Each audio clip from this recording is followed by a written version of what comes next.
Salut! Alors, la perception de l'être humain est bien visuelle et auditive. L'être humain a ses yeux, il peut voir jusqu'à une distance de quelques kilomètres. Il a ses oreilles, il peut écouter et entendre jusqu'à une distance de quelques centaines de mètres. Les paysages cognitifs du réel qui se dessinent dans son cerveau sont bien des paysages et des compréhensions visuelles et auditives. L'être humain qui se croit supérieur aux autres animaux, l'être humain qui se pense être doté d'une intelligence supérieure, estime donc que les autres animaux dotés d'une intelligence devront à tout prix percevoir le monde comme lui, c'est-à-dire d'une manière visuelle et auditive. C'est bien pour cette raison que nous avons posé la question il y a 2 semaines. Est-ce que les plantes peuvent voir? Est-ce que les plantes peuvent entendre? Nous avons dit que oui, en quelque sorte, même si ce n'est pas tout à fait vrai. Aujourd'hui, nous allons corriger ces constats. Effectivement, Ed Yong estime dans son livre Un monde immense que la plupart des animaux ne voient ou n'entendent pas forcément de cette même manière comme l'être humain, et que la perception, que le monde perceptif est un tout autre. L'être humain est bien seul.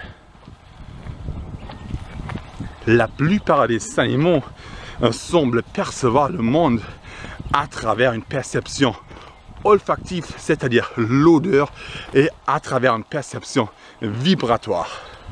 Que ce soit des insectes tels que les fourmis par exemple, qui communiquent quasiment exclusivement à travers les odeurs.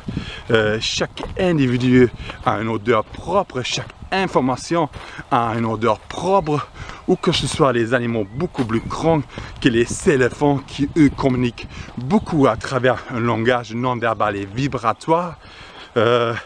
Ici aussi, chaque information connaît une ondulation, une vibration propre. Chaque individu connaît une vibration propre. Le monde perceptif des animaux semble être majoritairement un monde donc olfactif, un monde des odeurs et un monde des vibrations. On parle entre autres des vibrations de surface, c'est-à-dire les vibrations qui se propagent soit sur le sol, soit dans l'air, soit dans l'eau aussi, qui sont donc perceptibles pour ces animaux. Ce qui est intéressant, c'est en fait du coup la perception des plantes, la perception principale des plantes qui, comme nous avons dit, était aussi olfactive. Nous avons parlé du vitamine Q et des terpènes, ces odeurs qui attirent l'être humain, qui sont bénéfiques pour lui, mais qui repoussent d'autres parasites afin que les plantes peuvent se protéger de cette manière. Donc les plantes aussi communiquent beaucoup, sinon même exclusivement, à travers les odeurs.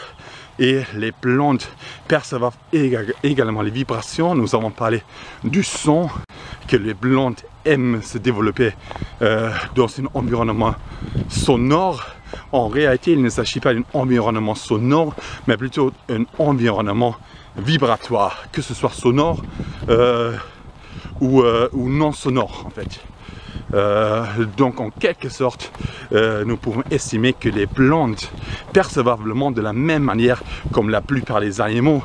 La perception des plantes est identique à celle des animaux. La perception des plantes et celle de la majorité des animaux est bien olfactive et vibratoire. Et l'être humain est en fait bien seul avec sa perception visuelle et auditive. Si les plantes sont du coup dotées d'une même perception, les plantes sont donc également dotées d'une même intelligence. Ça c'est bien probable. Et si les plantes perçoivent donc le monde de cette même manière comme la majorité des animaux, si la perception primaire des plantes est la même comme celle de la majorité des animaux, si les plantes ont donc probablement une même intelligence, cette même intelligence comme la plupart des animaux, dans ce cas, moi, EcoJogger, je veux bien continuer à prendre soin de la nature parce que le monde végétal est donc bien un monde d'intelligence, un monde de sensibilité, un monde sensible. Si les plantes qui sont alors dotées de cette même intelligence olfactive et vibratoire, comme la majorité des animaux qui sont alors dotés de cette même intelligence, moi j'aimerais bien continuer à prendre soin de la nature parce que la nature semble donc bien être une nature qui est sensible en fait. La nature est un monde sensible et des êtres sensibles, il faut en prendre soin. Et c'est ça que moi, éco-jogger, je vais continuer de faire aujourd'hui. Je vais continuer à prendre soin de la nature, puisque la nature n'est pas uniquement dotée d'une intelligence, mais la nature semble être un monde sensible. C'est parti pour aujourd'hui, on y va.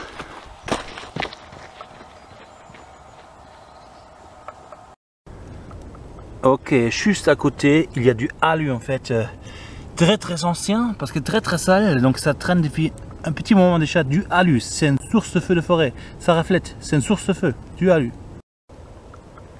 Ok, là il y a un bout de polystyrène en pleine forêt.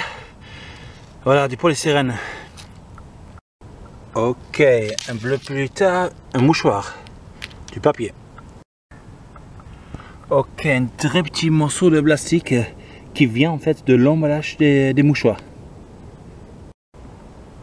Ok, encore un bout de papier.